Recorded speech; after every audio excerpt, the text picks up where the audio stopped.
توبہ کی توفیق تو اس وقت ہوتی ہے جب آدمی گناہ کو گناہ سمجھے، جب گناہ کو گناہ نہیں سمجھتا اور اس کو ثواب سمجھ کر یا ایسے ہی اس کو کرتا ہی چلا جاتا ہے تو اس کو کبھی توبہ کی توفیق نہیں ہوتی۔ تو ان میں سے چند گناہوں کا تذکرہ گزشتہ جمعوں میں آیا تھا۔ قرآن کریم کی آیت میں نے پڑھی تھی کہ ایمان والوں ایک دوسرے کا مذاق نہ اڑاؤ، اور یہ گناہ اتنا خبیث گناہ ہے کہ کسی کو ذلیل کر دیتا ہے اور کسی کو عزت دے دیتا ہے۔ نکموں کو عزت مل جاتی ہے اور عزت والوں کو ذلیل کر دیا جاتا ہے۔ کسی کا بھی مذاق نہیں، ہمارے خاندان کا ہو یا نہ ہو، ہماری برادری کا ہو یا نہ ہو، ہم سے اونچا ہو یا اونچا ہو، چاہے اسی خاندانیت سے تعلق رکھتا ہو، کسی کا بھی مذاق نہ ہو۔ اللہ پاک نے قرآن کے اندر صاف اعلان کر دیا ہے کہ تمہیں کیا حق پہنچتا ہے، تمہیں حق کیا پہنچتا ہے کہ تم دوسروں کا مذاق اڑاؤ، تمہاری حیثیت کیا ہے؟ تم اپنی عبادتوں کو میرے سامنے پیش کرو کہ تمہاری عبادتیں کیسی ہوئی؟ تو یہ ہے کہ میں قبول کر لیتا ہوں اور اس کا بدلہ دیتا ہوں۔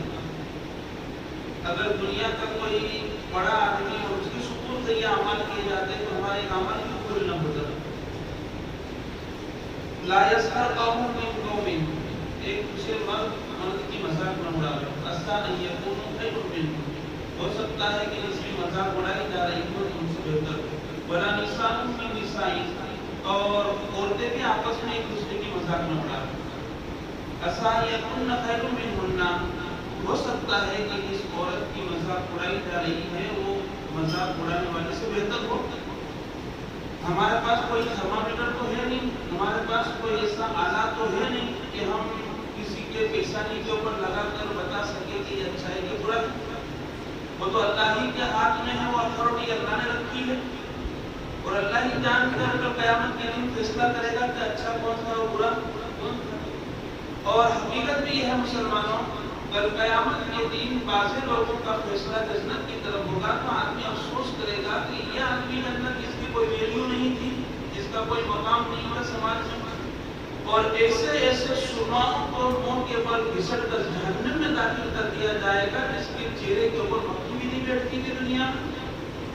یہ تو اللہ ہی کا ہاتھ میں ہے، اللہ کرنے والا ہے، اس لیے کسی کا مذاق نہ ہو۔ اب اس کے بارے میں بہت سارے واقعات حضرات کے سامنے آئے، پھر آگے فرمایا وَلَا تَلْمِزُوا أَنفُسَكُمْ، ایک دوسرے کو طعنہ بھی مت دو، یہ بھی بہت بڑا گناہ ہے۔ قرآن کریم میں اللہ پاک نے فرمایا وَيْلٌ، میں نے پچھلا جمعہ بتایا تھا کہ جہنم کے اندر ایک جگہ ہے جس سے جہنم 3 میں 7 مرتبہ اس جگہ سے پناہ مانگتی ہے، تو طعنہ دینے والے کو اللہ پاک اس جگہ پہ نہ ڈالیں گے۔ وَيْلٌ لِكُلِّ هُمَزَةٍ لُمَزَةٍ، ہلاکت ہو، بربادی ہو اس آدمی کے لیے جو طعنہ دیتا ہے اور ترکی بترکی جواب دیتا ہے، منہ کے اوپر بات کہتا ہے، تو کسی کو طعنہ بھی نہیں، یہ شریعت کے اندر جائز نہیں۔ کوئی نچلے خاندان کا ہو گیا اس کو طعنہ دے دیا، یہ ہمارا نہیں ہے، یہ تو بلا خاندان کا ہے۔ اللہ کے نبی صلی اللہ علیہ وسلم جب دنیا میں تشریف نہیں لائے تھے اس وقت یہ عربوں کے اندر یہ مزاج تھا، ایک دوسرے کا طعنہ دینا، ایک دوسرے کو ذلیل سمجھنا، ایک دوسرے کو حقیر سمجھنا۔ لیکن اللہ کے نبی صلی اللہ علیہ وسلم کی بعثت کے بعد اور نبوت کے ملنے کے بعد یہ اونچ نیچ کو دنیا کے اندر سے ختم کر دیا۔ اس لیے عرب لوگ جو ہے نا، عرب لوگ یہ اپنے کے علاوہ تمام کو اجمی کہتے ہیں۔ کیا کہتے ہیں؟ اجمی، اور اجمی کا معنی کیا ہوتا ہے؟ گونگا، اجمی معنی گونگا۔ تو عرب یہ سمجھتے تھے کہ بولنے والے ہم ہی ہیں، باقی سب گونگے ہیں۔ اگر کوئی فارسی میں اس کے سامنے بات کرے، کوئی اردو میں بات کرے، کوئی اٹالی میں بات کرے، کوئی ترکی میں بات کرے تو کیا کہتے ہیں کہ یہ لوگ بڑبڑا رہے ہیں، یہ لوگ کیا کر رہے ہیں؟ بڑبڑا رہے ہیں۔ وہ اپنے آپ کو اہل زبان سمجھتے تھے کہ اگر دنیا کے اندر کوئی زبان ہے تو عربی زبان ہے۔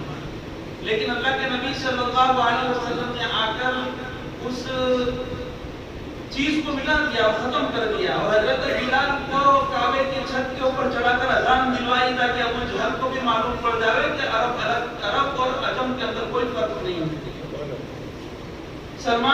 فارسی کو اللہ کے نبی نے کہا کہ ہمارے گھر کے لوگ ہیں. سہیب رومی سے اللہ کے نبی نے کہا یہ ہمارے لوگ ہیں. سہیب یہ روم کا رہنے والا، یہ عربی نہیں تھا. سلمان فارسی یہ عربی نہیں تھے، یہ فارس کا رہنے والا. حضرت بلال دمشق کا رہنے والا، یہ عربی نہیں تھا. لیکن مقام یہ بنا کہ اللہ کے نبی صلی اللہ علیہ وسلم نے ایک مرتبہ حضرت بلال سے فرمایا بلال کعبے کی چھت کے اوپر چڑھ کر اذان دو، اس لیے کہ آج تمہارا مقام کعبے سے بڑا ہوا ہے. آج تمہارا مقام، جب اللہ اکبر کا نعرہ بلند کیا تو ابو جہل، ابو لہب اور جتنے بڑے بڑے شرما اس زمانے میں تھے، اس وقت تھے، وہ سب نے اپنی انگلیاں دانتوں کے اندر ڈال دی اور کہا کہ یہ ہمارے غلام، یہ نیچے قوم کے لوگ، اور آج اس کو یہ مقام مل گیا. جناب رسول اللہ صلی اللہ علیہ وسلم فرمایا اور صحابہ کرام نے جواب دیا ہاں اللہ نے تم کو ذلیل کر دیا ہے، ہم کو عزت دی ہے، ہم کو عزت دی ہے. یہ اونچ نیچ مٹا دی. بدر کے اندر ابو جہل پڑا ہوا تھا. بدر کے اندر دو بچوں نے کام کیا تھا نا، معاذ ابن افرا اور موقظ ابن افرا، ان دونوں نے کام ختم کر دیا تھا، لیکن کچھ نمک باقی تھی، کچھ سانس باقی تھے. اس وقت عبداللہ ابن مسعود رضی اللہ تعالیٰ عنہ جو پیر کے بہت چھوٹے تھے، چھوٹے قد کے تھے، وزن ہلکا پھلکا تھا، دیکھا کہ ابو جہل زمین کے اوپر ٹانگیں رگڑ رہا ہے. تو عبداللہ ابن مسعود نے اپنا پیر ابو جہل کے سینے کے اوپر رکھا اور اس کا بال پکڑا، سر کا بال پکڑا اور سینے کے اوپر پیر رکھا. تو ابو جہل نے فرمایا، ابو جہل نے کہا اے اونٹ کے چرواہے، اے کسان، تو میری چھاتی کے اوپر پیر رکھتا ہے کیا؟ تو عبداللہ ابن مسعود نے کہا ہاں اللہ نے تم کو ذلیل کر دیا ہے، ہم کو عزت دی ہے. ان کو اللہ نے ذلیل کر دیا. تو ایک دوسرے کو تانا بھی نہیں. آج ہمارے معاشرے میں ایک گناہ پکڑتا چلا جا رہا ہے. آدمی اپنے بارے میں نہیں سوچتا اور دوسرے کو یہ فلاں ہے، یہ ایسا ہے، اس نے فلاں وقت میں ایسا گناہ کیا تھا، فلاں وقت میں ایسا کام کیا تھا. ماں کو لے کر تانا، باپ کو لے کر تانا، بھائی کو لے کر تانا، بیوی کو لے کر تانا، کوئی برائی کو گناہ کر لیا تھا اس کو لے کر تانا، یہ شریعت کے اندر جائز نہیں ہے. جناب رسول اللہ صلی اللہ علیہ وسلم نے ایسے گناہوں سے منع فرمایا ہے کہ آدمی کسی کو تانا نہ دے. قرآن میں اللہ نے کہا تانا نہ دے. کسی نے کوئی گناہ پہلے کر لیا، اب وہ توبہ کر لیا، اللہ نے اس کو معاف کر دیا، لیکن کوئی موقع آیا فوراً اس گناہ کو لے کر ہاں تو وہی ہے نا، تو وہی ہے، اتنا خالی اشارہ، تو وہی ہے. جناب رسول اللہ صلی اللہ علیہ وسلم نے فرمایا خدا پاک کی قسم اللہ اس کو اس وقت تک موت نہیں دے گا جب تک وہ گناہ خود نہ کر لے. اگر کسی نے زنا کیا ہے، اگر کسی نے چوری کی تھی، اگر کسی نے ڈاکہ ڈالا تھا، اگر کسی نے کوئی برا کام بڑا کر دیا تھا اور کرنے کے بعد اس نے توبہ کر لی، اللہ نے معاف کر دیا، اللہ نے اس کے اوپر پردہ ڈال دیا، لیکن میں نے موقع پا کر اس گناہ کو اچھالا اور اس کو آر دلائی. جناب رسول اللہ صلی اللہ علیہ وسلم فرماتے ہیں جب تک خدا پاک تجھے اس گناہ کے اندر مبتلا نہیں کرے گا وہاں تک تیری موت نہیں آئے گی. اس لیے کسی کو تانا نہیں. پھر آگے فرمایا وَلَا تَلْمِزُوا أَنفُسَكُمْ وَلَا تَنَابَزُوا بِالْأَلْقَابِ، برے برے القابوں سے مت پکارو، برے برے نام لے کر مت پکارو. ایک آدمی ہوتا ہے کہ اس کے چند نام ہوتے ہیں. عربوں کے اندر بھی پہلے بہت سارے نام تھے. صحابہ کرام نے فرمایا اللہ کے نبی صلی اللہ علیہ وسلم جب مدینہ منورہ تشریف لائے تو ایک صحابی کے دو نام تھے. اس میں ایک نام ایسا تھا کہ وہ سنتے تھے تو اس کو اچھا نہیں لگتا تھا، لیکن اللہ کے نبی صلی اللہ علیہ وسلم کو اس نام کے علاوہ دوسرے نام کا پتہ نہیں تھا. جب اللہ کے نبی نے بھی اسی نام سے بلایا تو دوسرے صحابی نے کہا اللہ کے نبی صلی اللہ علیہ وسلم وہ اس نام کو پسند نہیں کرتے، اس کا یہ دوسرا نام یہ ہے. اللہ کے نبی نے اس کو بلایا، بلا کر اس سے معافی مانگی. کہا بھائی مجھے معلوم نہیں تھا کہ تیرا نام دوسرا بھی ہے، لہذا تیرا نام ہمیشہ یہی رہے گا، یہ نام تیرا نہیں رہے گا. اور بہت سارے صحابہ جن کے نام غلط ہوتے تھے، جس کے ترجمے غلط ہوتے تھے اور جن کے ڈبل ڈبل نام ہوتے تھے، اللہ کے نبی صلی اللہ علیہ وسلم نے کسی ایک نام کے اوپر رکھا. اور بعض نام ایسے ہوتے تھے کہ جس کے معنی، جس کے متعلق غلط ہوتے تھے، جس کا ترجمہ غلط ہوتا تھا، اس کا نام بدل کر اللہ کے نبی نے دوسرا نام رکھا کہ تمہارا اب نام یہ ہوگا، اب تمہارا نام یہ ہوگا، اب تمہارا نام یہ ہوگا. برے القاب سے کسی کو نہیں پکارے. آج کل معاشرے میں اگر یہ چلا کوئی جھنگنا ہے، یہ جھنگنا کوئی تھوڑا میرے جیسا کالا ہے، ایک بلو ایک آلے، یہ کیا چیز ہے؟ یہ کس کی شریعت کا ہم نے کلمہ پڑھا ہے؟ یہ بہت بڑا گناہ ہے. اس کا عالم گناہ نہیں سمجھتا، لیکن بیچارے کی انسانیت تھی. 5 کے بیچ میں، 10 کے بیچ میں، جماعت کے بیچ میں سر جھکا لیا اس نے. انہیں ایسا لفظ زبان سے نکالا، اس نے سر جھکا دیا. کوئی لمبا کرتا ہے لمبو، قرآن نے منع کیا ہے، ناجائز کا. ایک مرتبہ جناب رسول اللہ صلی اللہ علیہ وسلم بیٹھے ہوئے تھے. حضرت عائشہ بھی تھی، حضرت صفیہ اللہ کے نبی صلی اللہ علیہ وسلم کی بیوی ہے، چھوٹے قد کی تھی. حضرت عائشہ نے کوئی اشارہ کیا، چھوٹی قد. اللہ کے نبی ناراض ہو گئے اور ناراض ہو کر کہا، عائشہ تم نے ایسی بات کہی ہے کہ اگر اس بات کو سمندر میں ڈال دی جاتی تو پورا سمندر کڑوا ہو جاتا. خالی نماز پڑھ لینے سے جنت، خالی روزہ رکھ لینے سے جنت، ہم تو سب کرتے ہیں. لیکن یہ گناہ کتنا؟ کسی کی عزتوں کی واٹ لگا دی ہم نے. بازار کے اندر، سماج کے اندر آ کر بات کرنا ایسا نہیں رہا ہماری زبان کی بول کی وجہ سے. برے برے القاب، یہ اسی کا لڑکا، یہ اسی کا لڑکا، اشارہ، یہ چور کا لڑکا، یہ شرابی کا لڑکا، یہ فلاں کا شوہر، یہ فلاں کا شوہر. تجھے کس نے اتھارٹی دی ہے کہنے کی؟ تیرے ہاتھ میں جھنڈا منظر ہے، تو اللہ کے نزدیک تیرا مقام ہو سکتا ہے کتے سے بھی زیادہ ذلیل ہو.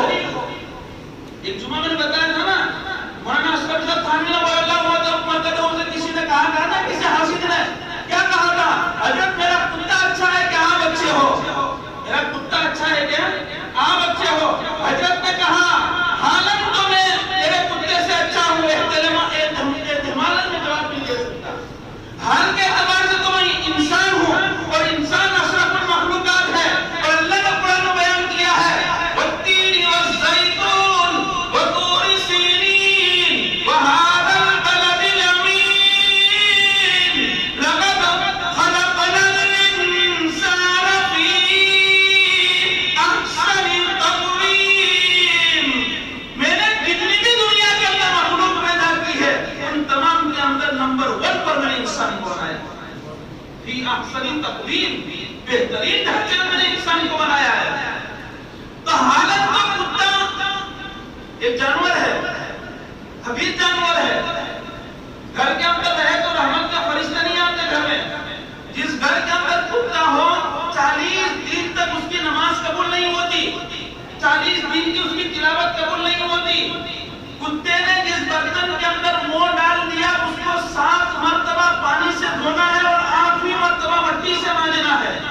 آج کی سائنس اس پر ریسرچ کر کر کے ایمان میں داخل ہو رہے ہیں. اللہ کے نبی صلی اللہ علیہ وسلم نے آج سے 1400 سال پہلے فرمایا تھا کہ اگر کتا پانی کے اندر منہ ڈال دے اور برتن کے اندر منہ ڈال دے، اس کو 7 مرتبہ مٹی سے، پانی سے دھو اور 8ویں مرتبہ مٹی سے مانجو. جب ریسرچ کیا، ایک مرتبہ دھویا، پھر دیکھا جراثیم باقی، دوسری مرتبہ دھویا، پھر جراثیم باقی. 7 مرتبہ برتن کے دھونے کے بعد بھی سائنس نے ریسرچ کیا کہ اس کے اندر جراثیم باقی ہے. جب 8ویں مرتبہ مٹی سے مانج کر پھر اس کو لیا گیا، جب دیکھا تو بالکل صاف ہوا. سائنس بھی نبی نے سکھائی ہے، جغرافیہ بھی سکھائی ہے، اور سب سیکھنا ضروری ہے. تو کتا جس گھر کے اندر ہو، وہاں پر رحمت کے فرشتے داخل نہیں ہوتے. جس گھر کے اندر تصویریں بنی ہوئی ہو، جاندار کی تصویر، چاہے جاندار انسان کی ہو، چاہے جاندار جانور کی ہو، اس گھر کے اندر رحمت کے فرشتے نہیں داخل ہوتے. روزی کے فرشتے، حلال روزی کے فرشتے اس گھر میں داخل نہیں ہوتے. جس گھر کے اندر ٹیلی ویژن چل رہا ہو، جب تک چلتا رہے گا، جب تک تصویریں آتی رہے گی، چاہے بڑے بڑے انجاموں کی کیوں نہ ہو، بڑے بڑے کاریوں کی کیوں نہ ہو، اور بڑے بڑے دنیا کے چودھریوں کی کیوں نہ ہو، جب تک چلتا رہے گا رحمت کا فرشتہ 40 قدم اس گھر سے دور رہے گا. یہ حدیث کا الفاظ بیان کر رہا ہوں آپ حضرت کے سامنے. جس گھر کے اندر تصویریں ہو، رحمت کے فرشتے اس گھر میں داخل نہیں ہوتے. کل قیامت کے دن ان تصویروں کا حاضر کیا جائے گا. جس نے تصویریں بنائی ہے حاضر کر کے اللہ یوں فرمائیں گے اب اس کے اندر روح ڈالو، اب روح ڈالو اس کے اندر. آج تو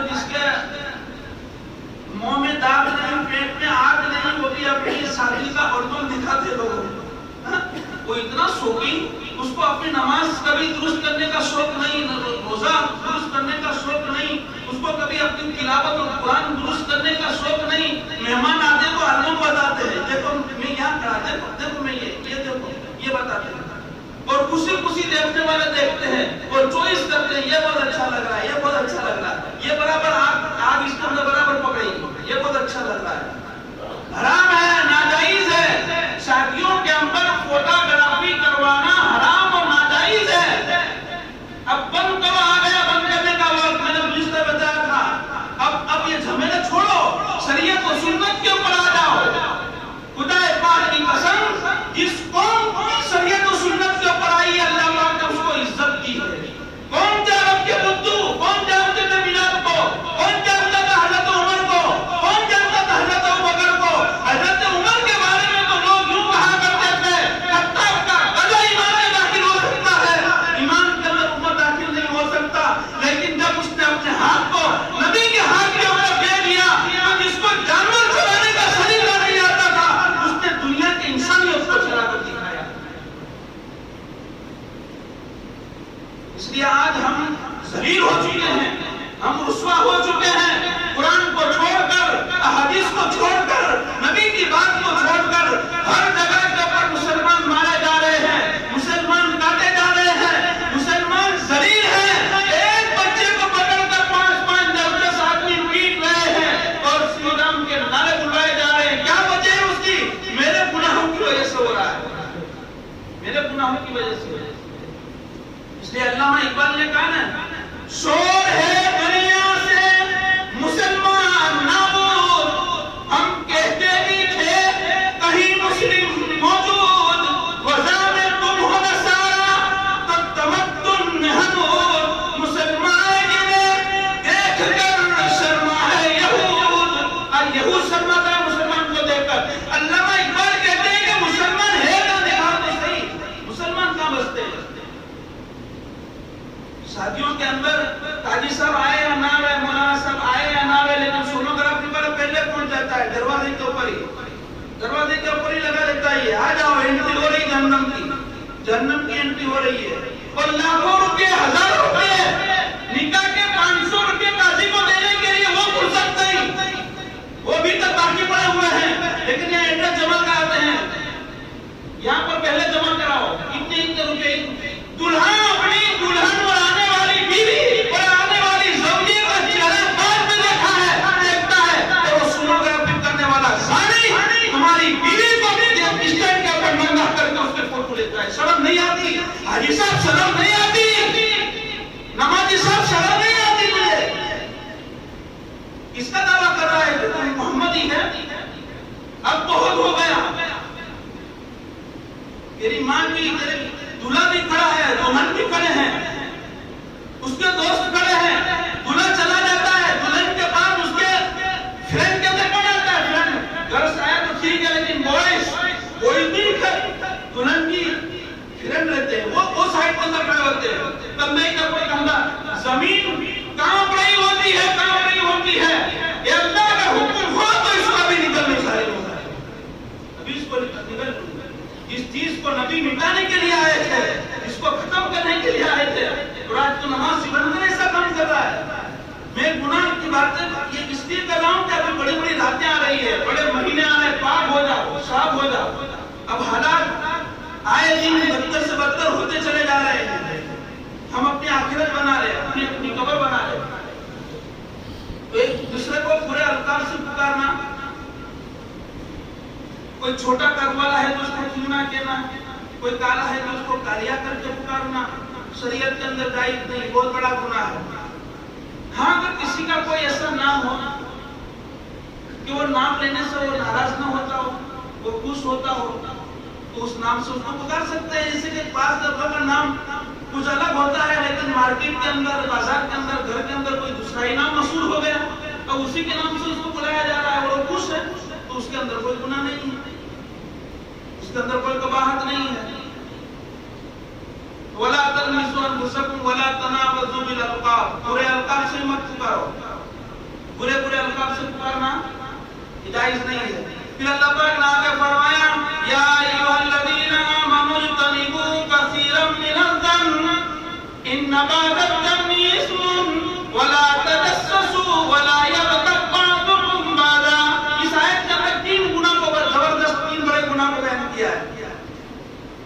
یا ایھا الذین آمنوا اجتنبوا کثیرا من الظن، اے ایمان والو بہت سارے گمان سے بچو، ان بعض الظن اسم، بعض گمان گناہ ہوا کرتے ہیں۔ کسی کے بارے میں کوئی گمان کر لیا، ہاں یہ آدمی ہاں یہ تو ایسا کرتا ہوگا، فلاں ہاں ایسا فلاں، اس کے بارے میں گمان، اب اس کے بارے میں دوسروں کو بیان کر رہا ہے، اب اس کے بارے میں دل کے اندر برائی آ رہی ہے، حالانکہ وہ ایسا آدمی گمان پہ گمان کرتا چلا جا رہا ہے۔ پہلا آدمی فلاں عورت فلاں خاندان کا، ہاں ایسا، ہاں اس نے ایسا کیا ہوگا، ہاں اس نے ایسا بولا ہوگا، ہاں میرے متعلق ایسا کیا ہوگا، حالانکہ سامنے والا آدمی کو کچھ بھی معلوم نہیں ہے کہ میں نے کیا کہا ہے، لیکن یہ گمان کے اوپر گمان، گمان کے اوپر گمان کرتا چلا جا رہا ہے، اور اس کی نیکیاں بڑھتی جا رہی ہے اور اس کی نیکیاں ختم ہوتی جا رہی ہیں، ان کے گناہ ان کے نام اعمال کے اندر آ رہے ہیں۔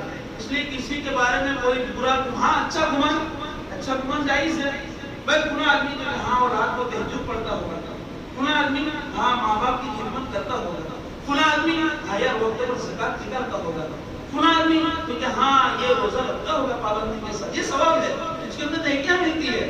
لیکن یہ کہتے ہیں ہاں بس چھوڑو نا، وہ تو رمضان میں بھی کھاتا رہتا ہے، اب تو دیکھتا نہیں کہ وہ کھاتا کیوں ہے، اس کو کوئی بیماری ہو گئی ہو سکتا ہے ڈاکٹروں نے منع کیا ہو، نماز تو کہ بھائی ہو سکتا ہے گھر کے اندر بوڑھی ماں ہو، اس کی خدمت کرتے ہو، مسجد میں نہ آتا ہو، بدگمانیاں شریعت کے اندر جائز نہیں ہے، اس لیے ہر ایک سے اچھا گمان ہو، برا گمان نہیں، ولا تجسسوا۔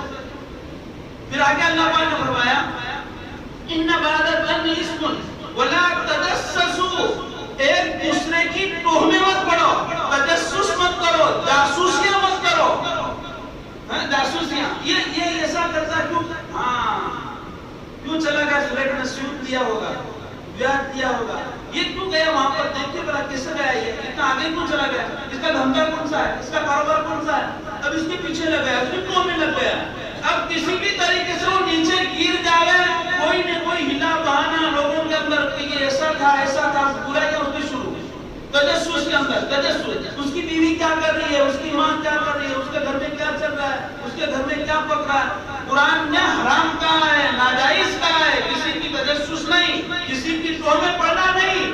اللہ اگر ہماری ٹوہ میں پڑ جائے، خدا پاک کی قسم ابراہیم کو ایک گھونٹ پانی نہ پلاوے، ایک گھونٹ پانی نہ پلاوے، اتنا میں گنہگار ہوں اور اتنا بدماش ہوں اور اتنا اللہ کا نافرمان ہوں کہ زمین پر باقی رکھنے کے قابل نہیں ہوں، لیکن اللہ ستاری کر رہے ہیں، اللہ چھپا رہے ہیں، اللہ چھپا رہے ہیں۔ جب اللہ چھپا رہے ہیں تو ہم اس کھیت کے ملک کے بارے میں اس کو ظاہر کریں، لوگوں کی برائیوں کو اچھالیں۔